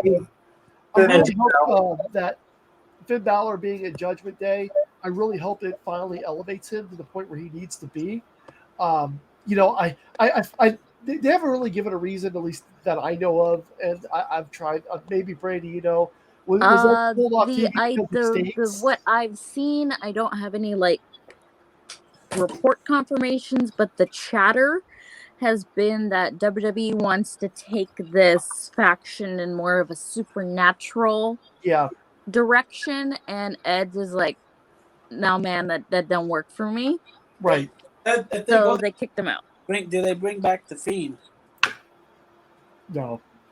I think if they're looking to go in a supernatural direction, you almost have to. I can't see the Fiend coming back. If all the stories that came out that Vince couldn't stand working with him and he was constantly yelling at him and constantly telling him his creative was fucking stupid, why do you go back to that? Is there any amount of money that you can trade for your daily sanity? Because if I had a guy tell me, "Oh, you're fucking stupid. This is dumb. What are you doing?" I wouldn't want to be there, and I damn sure wouldn't want to go back there. Absolutely. I think, I really think, I've also heard that, Dace was a thing with Edge because he'd wrestled 3 pay-per-views in a row, which is more than he had done since his return. And, I know his schedule is limited on dates and matches, which I think had a small part to do with it. But I really think Cody getting hurt has something to do with it too? Because they need a nice big baby face. Cody's getting hurt definitely has something to do with it. Okay. I really think though, they've had so many chances to go with Finn, and they even had the Demon Finn against Roman Reigns, and the fucking rope broke, which is the stupidest fucking thing of all time. But I really think Finn actually, now that I think about it, depending on if they get one or both of the straps off Roman before Money in the Bank or after, Finn would be a good choice for the Money in the Bank winner. If because they're going this, it seems like it makes sense. They're going right into Money in the Bank, right with this big heel turn for Finn, and this could go right to a Money in the Bank, but right to the skyrocket. I also have 2 other Money in the Bank ideas. One, I say it every year that Kevin Owens is going to win. I literally say that every fucking year, and it's probably never going to stop. And if you guys watch the marathon, you guys know my epic 1-year Sami Zayn plan for the Money in the Bank for briefcase. I'm not going to go over it again. If you didn't watch the marathon, you missed out. But it's probably if I had ever come up with an idea in wrestling to book a long-term story, this is my masterpiece. This is my grand scheme story, and I just wish it would happen. It probably won't, but I'm probably going to predict Finn as our Money in the Bank winner this year. Or they could go with, Riddle's going to face Roman Reigns next week for the championship, apparently. So I don't know if Riddle's going to get it, but I know they're talking about Riddle going for a championship match or 2. But they've got to go with Finn. Well, I know it's going to be Drew McIntyre and Roman at the Cardiff, whatever, pay-per-view. I think that's the direction they're going, is them two for that pay-per-view. That's what It's a shame they don't have someone who's actually Welsh. That would be incredible. So Mike Tyson, we got Mike Tyson to the ring. That's it. We need to Sean. You need to be there to start your push. We'll get Sean. I think I can pull off triple citizenship with the UK Wales, and yeah, I think I can pull it off. So And the United States. I know I'm in the minority on this probably, but Mike Tyson, whenever they brought him in at first, I mean, it was in Sports Center, it was all this stuff. They were making a huge deal of it. I didn't think it was as big a deal as it was, and I'll tell you why. Because I mean, we were just a handful of months removed from Mike Tyson biting somebody's fucking ear off, Evander Holyfield, and I just thought that like, there's no way WWE is going to have a guy that literally bit an ear off. Yeah. This was full on crazy, Mike. I was shocked that nothing happened. And it's like they didn't acknowledge it. Obviously, they didn't want to talk about it. Mike Tyson's stock was still really high, and this is what this took them to the next level. But when they first had Tyson, I'm like, this is stupid. Mike Tyson bit an ear off. Nobody gives a shit about Mike Tyson. Jesus Christ, I was wrong. And that man is a genius. He has a weed company now. He has edibles that are in the shape of little ears. Mm-hmm. There's a Ric Flair drip edible that he made with Mike Tyson's company. Yes. Right. Yeah. Phil, how old were you when this went down? This was 97. So 98. 98. That's right. So I was I graduated in 2000 when I was 17 for a month because I graduated in May of 2000. I turned 18 in June of 2000. So 99, 98. This was beginning. So I was 16. Okay, so you guys got your driver's license. 15. Actually, no, I think it was 15 because I was 15 beginning of 90 until summer 98. I was 16 summer 97. I was 16. I'm good. I had the math. Math is hard. You're fine. I was just gonna say this. So this was like you guys were saying, this was the Mike Tyson, just right after the Mike Tyson biting Evander Holyfield. Just a handful of months away. Here, I'll get us an exact date. Yes, before you were born, Sorensen. Actually, I was born during this. I was actually born 8 months before this. 6 months. I was 18. I was about to be 8. I was 14. I was born in 97, so yeah. So this was actually the ear biting was June 28th, 97. So I mean, again, not even a full year. Not even a year. Look at Sean coming out. Mike was still hot because he was batshit crazy. Anytime you put a camera in front of him, this is the guy that said, "I'm gonna fuck you till you love me" to a reporter in front of a room of witnesses, and they were like, "Oh, that's just Mike being Mike." Yep. Ironically, June 28th is also my wedding anniversary, so maybe me and my wife should bite our ears off. Like there you go. order some of the edibles together. Yeah. So not tomorrow as we're recording this, but on the June 20th, my mom turns 51, and I'm taking her to her first wrestling event ever. So is this really a present for you? That's a present for your mom? No. Don't lie. Well, it's totally a gift for mom, but she's driving and she's buying the beers and Well, any of us who've been in the car with James would agree. Yes, his mom has to drive. She wants to. Anybody but James needs to drive. No, we're meeting at it'll be at the Pinnacle Arena. He lives about 4 hours away from me, and Lincoln's actually the halfway point. So, we'll have lunch and dinner together. But she was one of the first people to encourage me with my love of wrestling. Actually, there's my what favorite show belt you going right there. to? Monday Night Raw. Oh, okay. Did you guys watch the intro to Shawn Michaels? He doesn't show one iota. No, you would never know that he's hurting. The smile on his face. Yeah, you just Kyoto or one Mike Kyoto. I was about to say, does everyone see who's in the ring? The ref, the third man. Is it Kyoto? It is. That's a Kiki. My Earl Hebner was in intensive care right here. Yeah, because when Sean came out, he looked at the camera. He said, "This is for you, Earl." He had a brain aneurysm. He lost to Earl.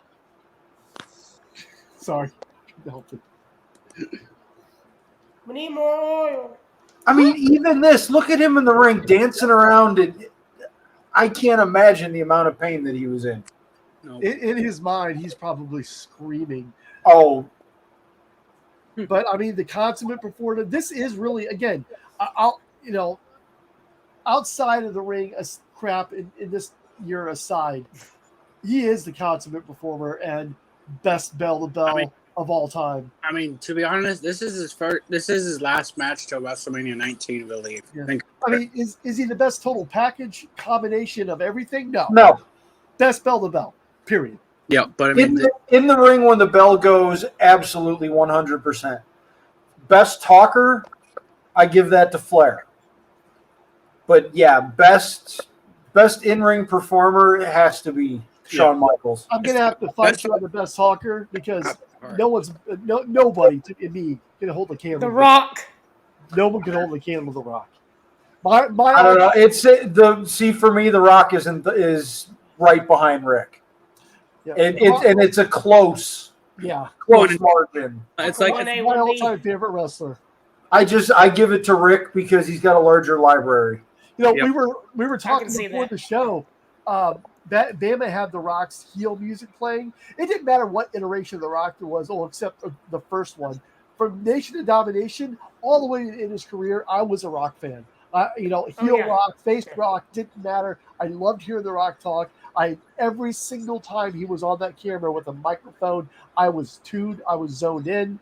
And he was a good performer. He was good in the ring. Was he a Shawn Michaels or an AJ Styles? No, he wasn't. But he was good enough to ring to tell a story. He was good enough, and he had that package. And I'm not talking about the Finn Balor package, Brandy, but he had that package. And God. And you know what? He became the biggest movie star. Yeah, so. I would say Ric Flair, like Rock, Michaels, Owen Hart, Bret Hart somewhere on the bottom. But everybody else above. Who else above? Behind Cena, Hogan, Austin.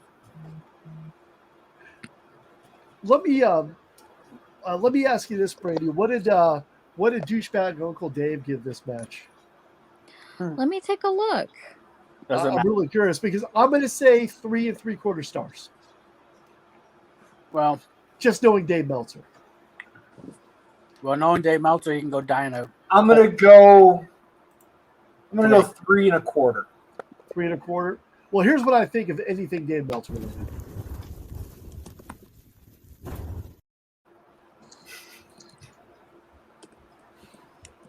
You can go down a hole today and be fine. I'd probably say that knowing that douchebag, probably a 3, maybe. Oh, and I need to point out something, and it's mainly with H Blocks, which was the band that played Shawn out. Yeah. You're playing WrestleMania, gentlemen. Can we leave the practice gear in the garage and maybe rent some fucking amps that look like they're owned by adults? Right. A drum set that doesn't look like it's going to fall apart. I mean, you're basically playing the Super Bowl. Can we fucking pretend a little bit? Other than my time, Xbox theme and the DX theme, I don't think they did anything relevant in their entire career, so they probably couldn't afford. No, there was the DX theme was the biggest thing they did. Yep.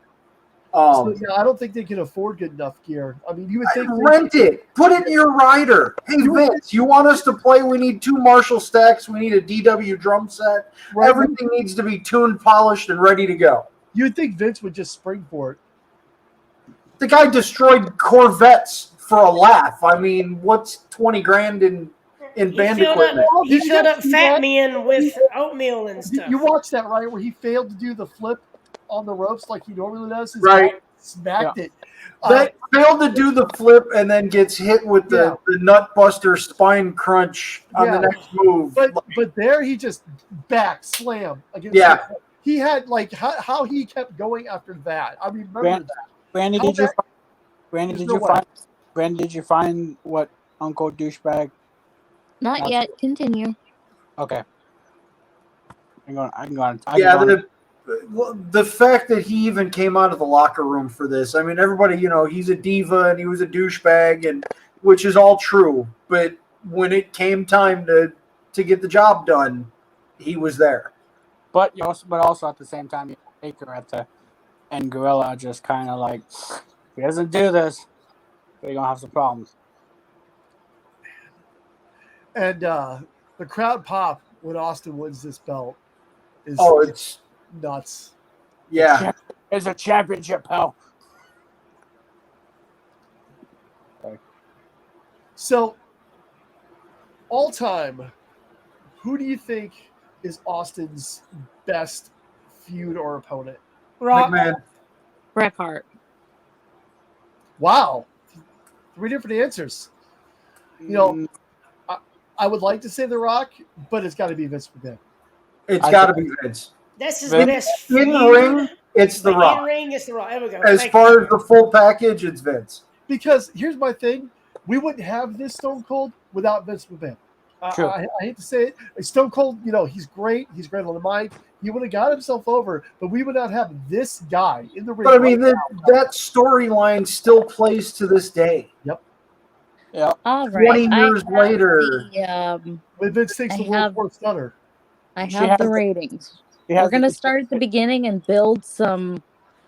Let's all predict. We're gonna build Mountain All right. Crap. So for the first match was the 15-team battle royal. What does everybody think Uncle Dave gave this? -1. I'll say -1. 2. Well, honestly, it doesn't matter. But Nate, probably a 1, half a star. I have -1.5 stars. Oh, it's close. We were both close. Damn it, we both had it. I didn't think it was that bad. All right. So Taka Michinoku versus Aguila. 1 3/4. 5 star. 2 1.5. 1/4. 2 1/4. Half a star. What? Half That a was star. such a good match. You just. I will brought that tell you apart. this one thing. I will read you the first line from his little blurb here. There were great flying moves, but Aguila needs to go to wrestling school. He was didn't 19. like Aguila. God, that cocksucker needs to die in a fire right now. All right, Triple H versus Owen Hart. I'm gonna 3.5. 3 stars. 3 1/4. 2 stars. 3 stars. Yes. Damn. Another match we didn't watch: Mark Merrow and Sable versus Goldust and Luna. -2 stars. 1.5 stars. -2. Half a star. 3 stars. What? I'm done. I'm out. Rocky versus Kenta. Shamrock. That's a 3 1/4 star match. 2.5. 4. Bama. He ran away. He died. He's hot. Half a star. I'm done. I'm done. Dave's smoking that good shit. He needs to die. He needs to get killed right now. Terry Funk or Chainsaw Charlie and Cactus Jack versus the New Age Outlaws. 3 3/4 star. 3. 2 stars. 3 1/4. Oh. It's about right. The Undertaker versus Kane. 3.5. 2.5. 3 1/4. 1.5. Fucking Dave Meltzer. Okay. Needs a hatchet to the face right now. And finally, Steve Austin versus Shawn Michaels. 3 3/4. 2 stars. 2. 2.5. 3 1/4. Okay. I can agree with that one. I don't know why I ask for these sometimes, because this is the same man that gave Hulk Hogan and Andre the Giant at WrestleMania 3 Well, -4 fucking stars. Let's be completely honest. There's no fucking criteria. No. It's all made up in his head. So Exactly. How can you equate both the tag team match and the Mark Mero Sable Goldust Luna match? How are those both rated the same thing? It's bullshit. I'm boycotting that son of a bitch. I already have. I'm blocked. But if I ever see him, I'm spitting in his face and I'm giving him a fucking right punch to the face. Wow. Oh, no. We don't encourage violence. Wow. That actually good. I hope Dave doesn't watch this. Mostly because it depends on the state, and Michael Amanda's only on the bar in Oklahoma. You know, I'll make sure it happens in Oklahoma. But if Dave hears this, after he climbs out of his mountain of papers in his office and finds his door and grows a pair, maybe he'll do something about it. He's a pussy. He's also the word that Brandy also. Oh my God! He just floated the over the top rope spot. That's twice. He's done that twice. He did it earlier when he got thrown on a Triple H. He hit the floor. Oh my God! And that's all residue from the match with Undertaker where he hit his back on the edge of the casket. Yeah, Brandy, I apologize for getting so hot. Oof. It's okay. I apologize for getting hot, but I can't. I also never understood Sean with the quasi dreads here.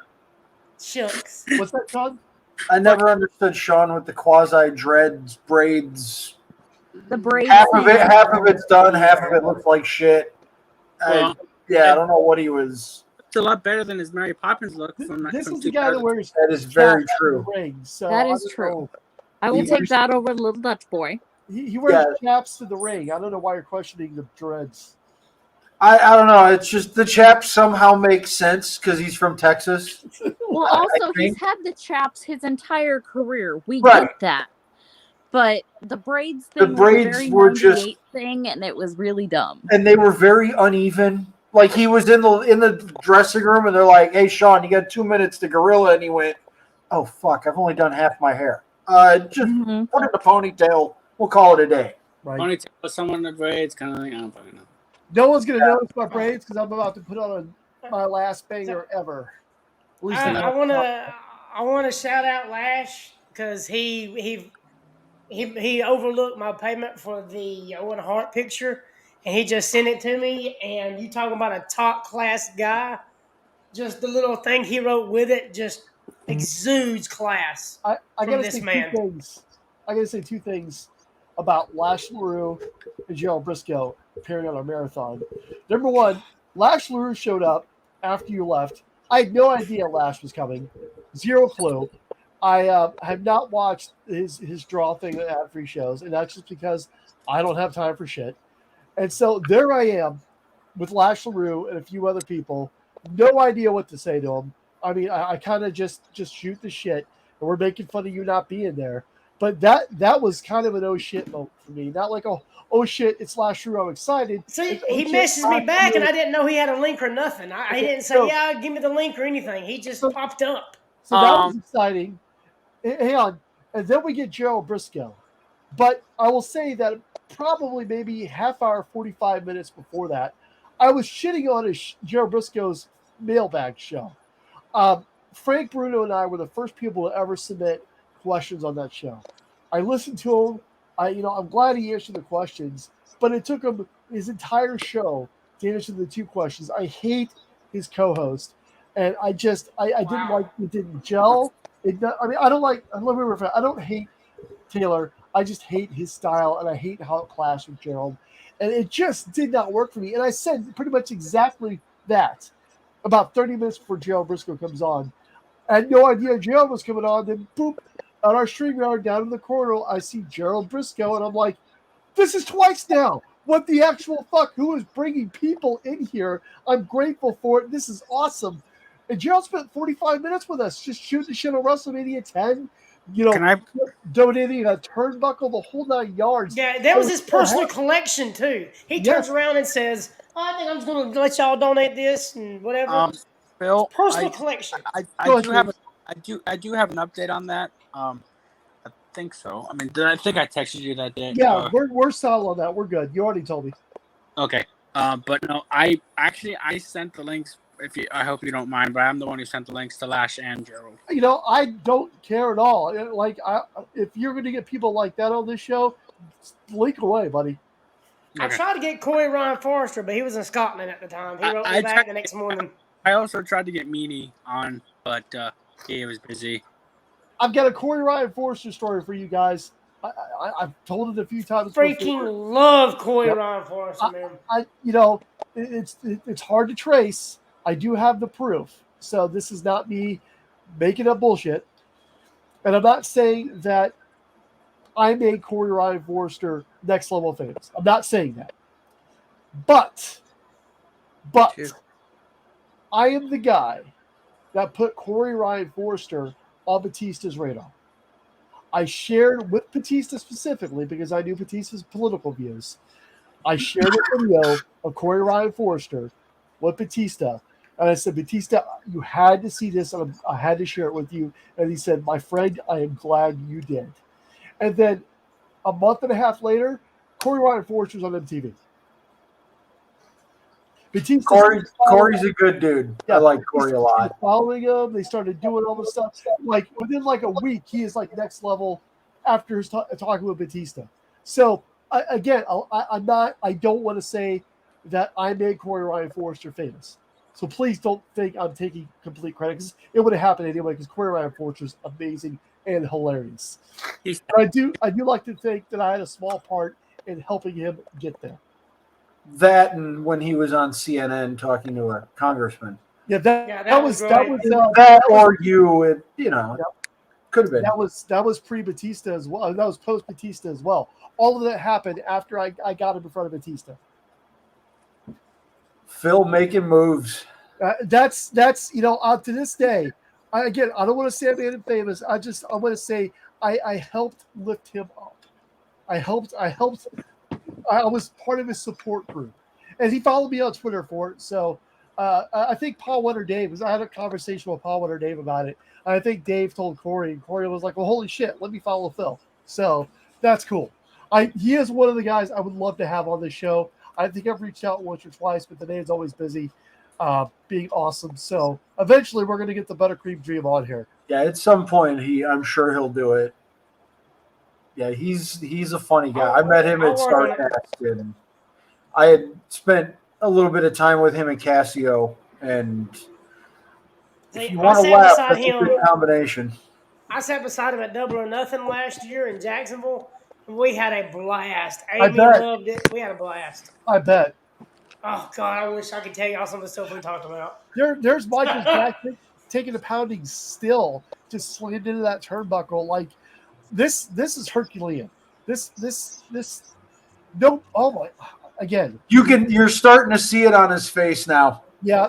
About 2-3 minutes ago, he was no-selling it, and he hit a turnbuckle, and you can tell that was it. Yep. And he went, okay, no, we're done here. No, he hit the ropes just now, and you can see him just... Like, there was no flying forearm there. Yeah. The hitting them ropes. They hurt so hard. They hurt. He's thinking about it. He's going, can I do this? Do I even dare? He knows the match is over. I'm sure Kiki's giving him time codes at this point, so he knows he's just got a few minutes left to power through. Look at him. He is barely getting to that corner. And now he's going to do a top rope move, which I'm sure feels great when you land. Oh, I'm sure that's just got to be... The ropes hurt more than this does. Point, how much of this is selling? I don't think much of it is selling. No, hitting the ropes hurts worse than a bump like this. No kidding. Them ropes suck. Babe, I'm still waiting for you to come out of retirement and tag team with AJ Styles against the Judgment Day, because AJ you call Aaron Paris too when I'm at it. AJ needs help because Finn left him, man. Who's AJ going to call now? He's got you. Gotta call Frankie. Gotta call Aaron Paris. He's got get back air raid. He's got you in his back pocket, man. He saved me once, and that's my call. That's my claim to fame. It's weird to see cameramen at ringside. Yep. And not just one or two. There's a lot of them there. And they're all hard cam. Flip around, stunner, bam. Boom. Right, let me hear this. Let's drag it. 1, 2, 3. Stone Cold! Stone Cold! The fast count from Tyson.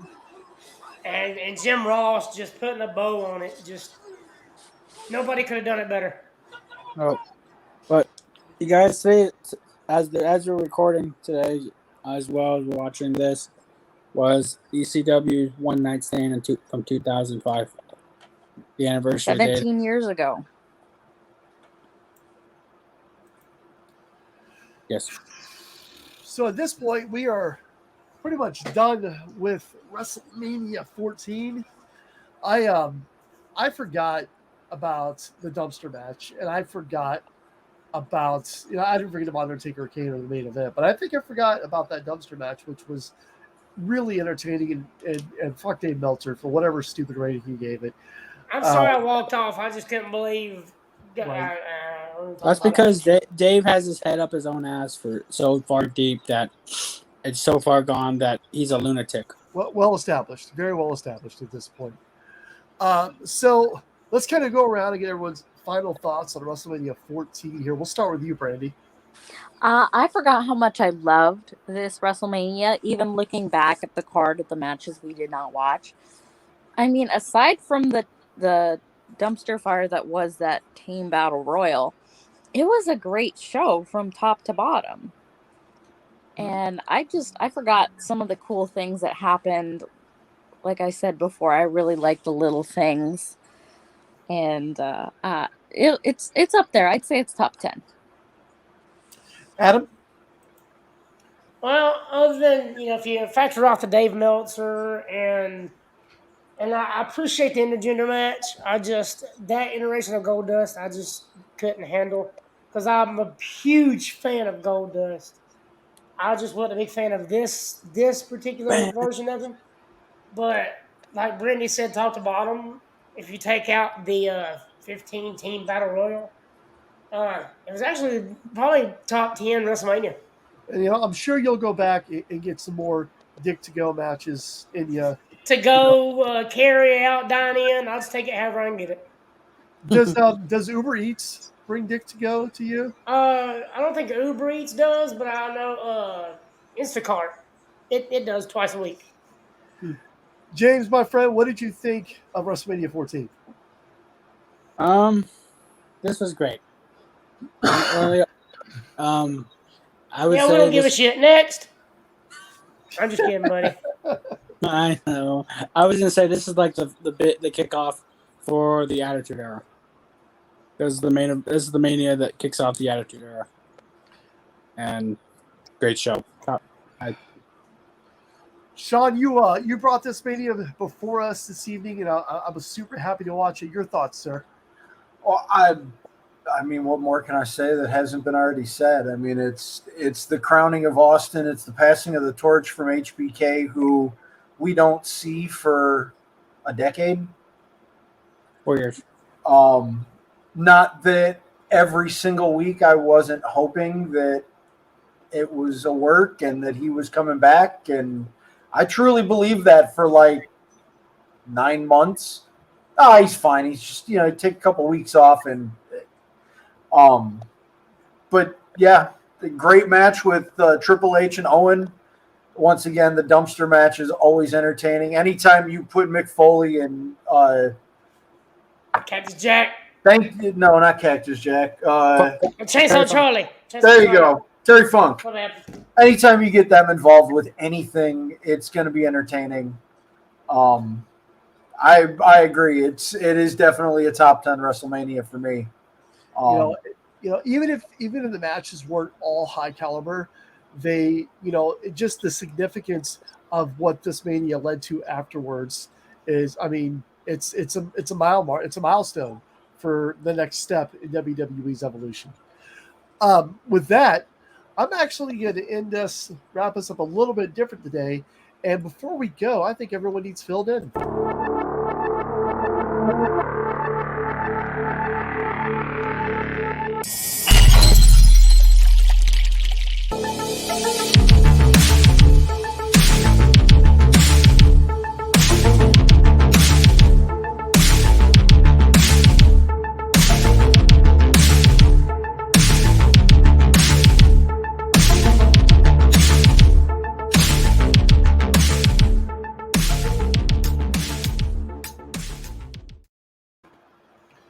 So I haven't pulled the trigger on one of these fill-us-ins in a while, but Sean had brought up a point, or at least part of a point earlier, about cool heels.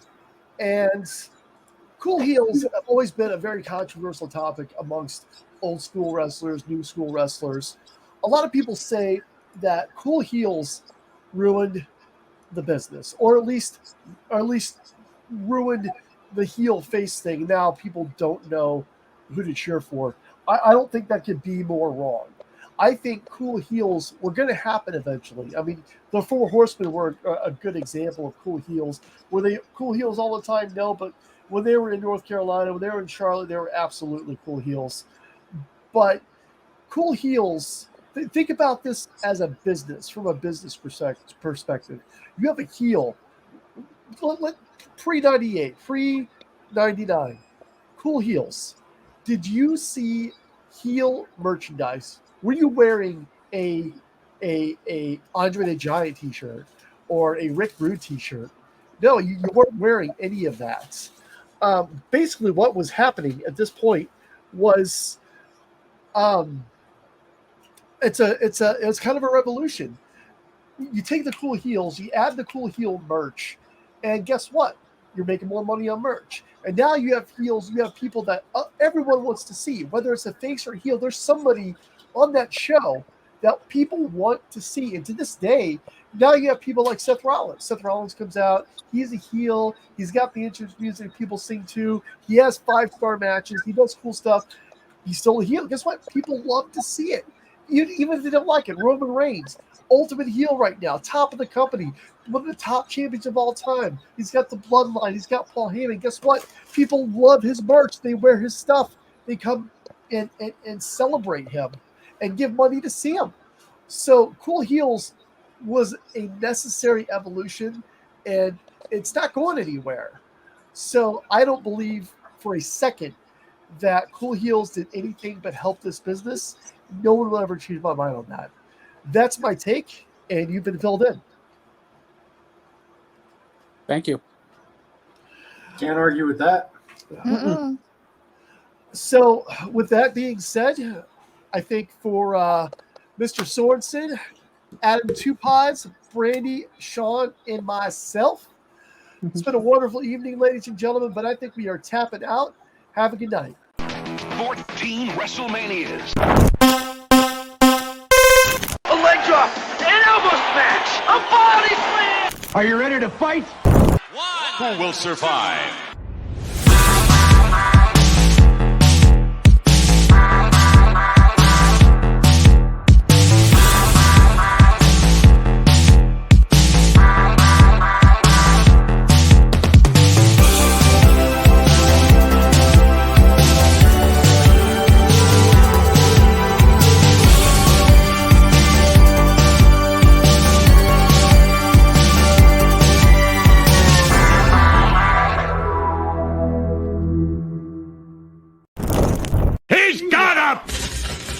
Goodbye. Later. Out. Bye.